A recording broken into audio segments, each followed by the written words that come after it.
Welcome to Hood Champion Boxing and Sports. In boxing, you find a way to win or you find a way to lose. Listen, the Terence Crawford fans, they have vociferated that Crawford doesn't owe Spence any effing thing. Let me tell you something. For those of you who are newly subscribed to the channel, who have been on the channel for a while, you know I like to have conversations. You know I don't have a dog in the fight with any fighter that I'm discussing. Sometimes I agree with what you guys say, sometimes I don't. But I try to dig a little deeper and at times be the devil's advocate. However, in this case, I'm just, I don't disagree. I don't disagree with the boxing fans saying that Terence Crawford doesn't owe Spence anything. This is business. And a lot of people have animosity towards Errol Spence to this day. Animosity towards Al Heyman and PBC to this day. Animosity towards Steven Espinoza to this day. They just feel that, because let me tell you something, right? When it comes to the fans for Crawford and the fans for Errol Spence, my boy Mills made a joke about referring to the fans as the Bloods and Crips. I've taken that joke and I run with it because that's when I first got started in this content creating crap. I was like, hey man, you can't say anything about Terence Crawford or Errol Spence or people will unsubscribe to your channel or they'll come out here and, use some colorful adjectives to describe what they think about your opinion. But it's spot on. So the Terence Crawford and Errol Spence fans are like the Bloods and Crips. You got to watch what they're saying. They may roll up on you and do a drive-by or, run by and bite you. But that being said, I get it. Terence Crawford, this is business. When it came to Errol Spence and Crawford making the fight, look, they agreed to, in the contract, what it sounds like, that, hey, for the rematch, the winner decides to wait. Okay? So it is what it is. Sounds like Crawford has decided that it's going to be 147 or nothing else. Now, this is the thing. For those of you who aren't up on this. Now, Terence Crawford pushing the fight, the rematch at 147. It could be for two different things. Okay? One, it could be more to the negative extreme where it's like, nah, you guys mistreated me. Yeah, I played you. I made you think we were cool. Yeah, you made the fight. I got what I wanted. Now, I'm laughing in your face. Middle finger.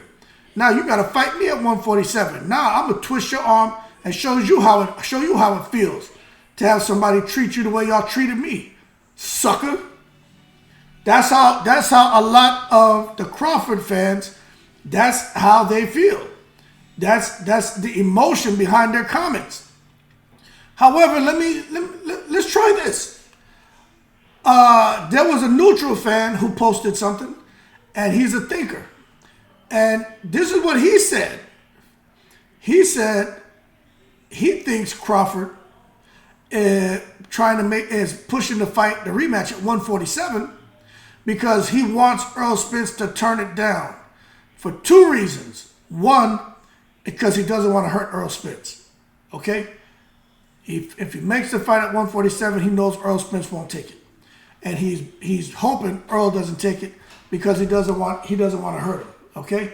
So I was like, you know what? That would make some sense to me because I saw how Crawford embraced him.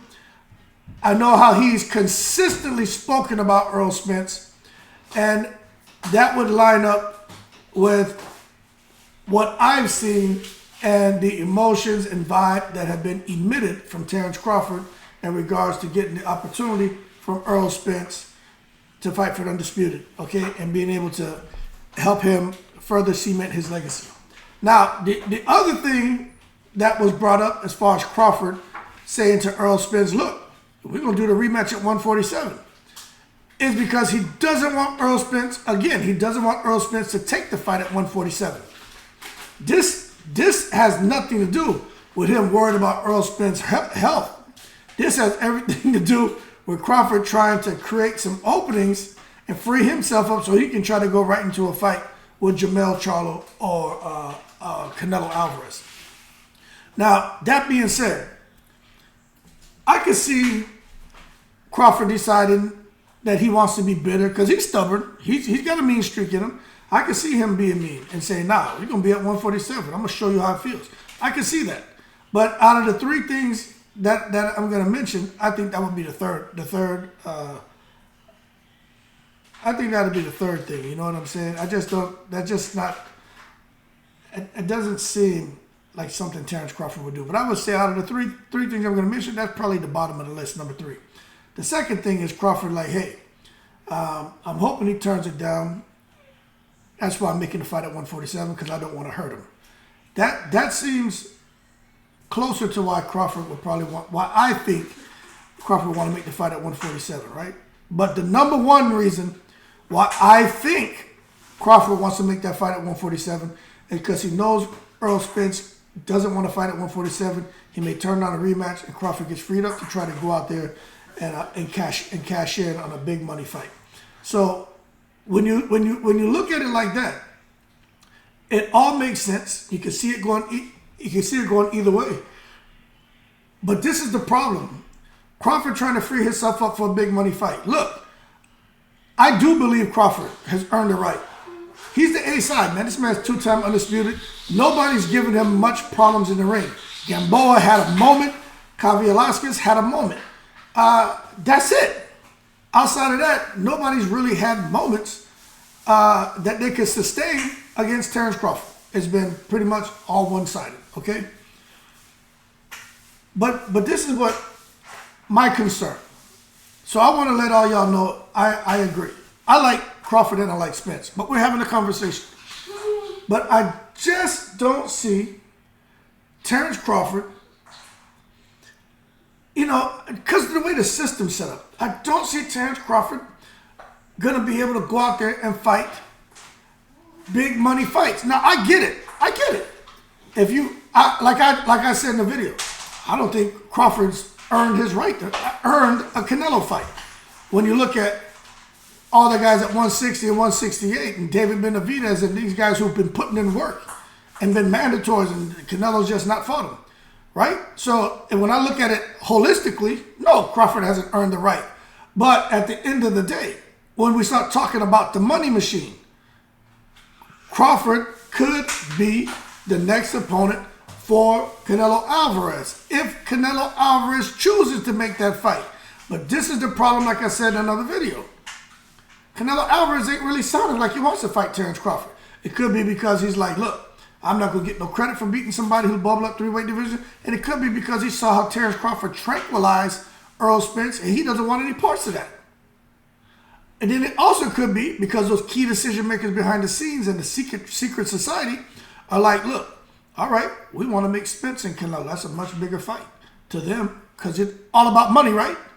So if it's all about money, that's why fans feel Crawford should go after Canelo or Charlo. Canelo's the biggest fight. Him and Crawford, I would have to agree, that may be the biggest money fight right now because of the wave Crawford's riding on. Okay?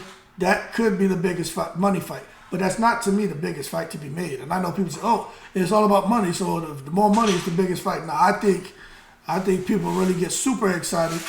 I'm not saying they won't be super excited about Crawford and Canelo, that Benavidez and Canelo. I think people will be super excited about that. A bit more, I'm not saying by a landslide, I'm just saying a bit more than Terence Crawford. But this is where things get interesting.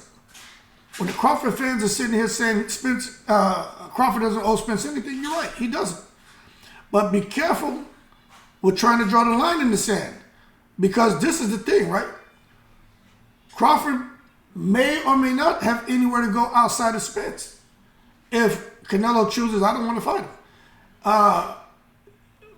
Spence may not have anywhere to go outside of Crawford. If Spence is like, nah, I'm not going to play these games and come down to 147. But this is what could happen when it comes to the biggest fight possible. And you got Crawford and Spence's name thrown in the bucket. Like my boy 818 always says. When a Canelo has to make a choice and he looks in that bucket and he sees, oh, it's 2 names. Y'all think Canelo gonna pick the live dog? You think he gonna pick the crocodile? You think he gonna pick the lion of the jungle? Nah, he ain't doing that. He going after the pussycat. He going out there, man, and he gonna pick up some little gecko. He messing with that crocodile. And out there in the jungle, he may go out there and pick a monkey. He sure as hell ain't getting there with no Mufasa. He's not gonna go in there and pick someone like Crawford with that 74-inch reach, who's taller than him, who can wrestle, who's strong, and who can just keep the fight at a distance with his 1-2-1. Simple. Step back. Crawford has the attributes more than any other fighter at the lower weight class who could go up, who's a big name, and who could really be an opponent for Canelo, who can do to Canelo what Bivol did to Canelo. Why would Canelo put himself in a position to have someone who can pull off a Bivol-like performance against him and beat him and make him look bad coming up 3 weight divisions? Now, think about that. Again, doesn't mean that it doesn't mean I think Terence Crawford doesn't deserve the fight. I just said I don't think he's really earned it over guys like Benavidez, and maybe he should fight some of the 168-pounders. But forget what I think. Forget what you think. It's what Canelo thinks. And if Canelo has to pick a name out that bucket, you got Crawford and Spence in there. Crawford is the one that could give him Bivol flashbacks. You know, Canelo got some PTSD behind that ass whooping. He's going to probably pick Earl Spence. Because Earl Spence is a big name. Like I said in another video, a lot of people feel Earl Spence they're not even considering that loss to Terence Crawford. They're not even considering that a loss. That's a fluke. That's a mishap, a misstep. You understand? They just want to take a little, the answer to that question isn't wrong. Get the white out. They put the white out over it. Okay, now let's re-answer that. And Canelo will get in there with Spence and Canelo be a much bigger fight, especially if they have that fight in Texas. Huge fight. We're talking about, I don't know what's the biggest stadium they got out there in Dallas, but that damn Cowboys Arena Stadium, whatever the hell, I'm sure they could do 150,000 people if they had the capacity. So now you got Terence Crawford can end up sitting on the sideline, people. But again, I just think for Terence Crawford, if he's trying to make that fight at 147 because he truly doesn't want to hurt Earl Spence, or he's like, hey, I'm making it at 147 because F you all. Y'all treated me bad, I'm going to show you how it feels. Or if it's like, nah, I'm going to push 147, praying Earl Spence doesn't take the fight so I can sit there, man, and roll the dice on landing a big money fight. I don't know. Maybe Terence Crawford can pull off the Ngannou versus Tyson Fury and shock the world and make everybody look stupid and go on to make 10 times more money than he's ever made in any fight, getting a big fight against a guy like Canelo. You know what I'm saying? I'm just telling you, I don't think it's realistic.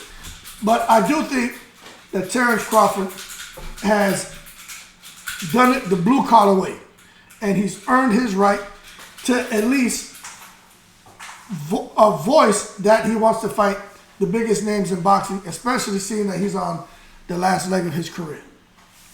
That's all I'm saying. I do think so, but at the same time, it doesn't mean that he's going to get it, because Canelo's going to determine whether he feels Crawford has earned the right or not. And I'm gonna tell you, he's just listening to Canelo, man. Canelo speak pretty good English right now. He's no longer talking about I ain't eating sandwich. He ain't saying that no more. No, he's speaking. He can articulate very well in English. No more sandwich. That ain't what he's talking about. Y'all better pay attention. Anyway, y'all keep cool. The Terence Crawford fans, the Bloods and Crips, Spence versus Crawford. Someone gonna get shot up talking about those fighters. But the Crawford fans are vociferating that they just don't feel he owes Spence any effing thing. And I don't necessarily disagree. I just don't think Crawford's going to get what he wants.